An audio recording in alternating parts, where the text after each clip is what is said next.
Pse Zoti nuk I pranon lutjet dhe duat tona?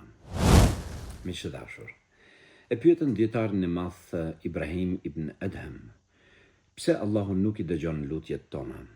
Tha për 10 shkaqe. 1. I besojmë Zotit, mirë po hakun nuk ja japim. 2. Lexojmë Kur'an, por nuk e pësojmë atë me veprat tona. 3. I besojmë pejgamberit të Allahut, ama sunnetet e tij nuk I veprojmë. 4.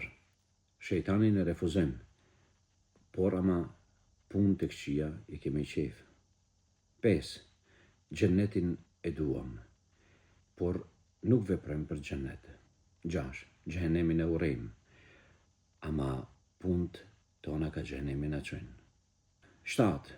Vdekjen të gjithë e besojmë, por përgatitjet tona për vdekjes janë askund. 8. Merrim me turpet e huaja, I harrojmë turpet tona. 9.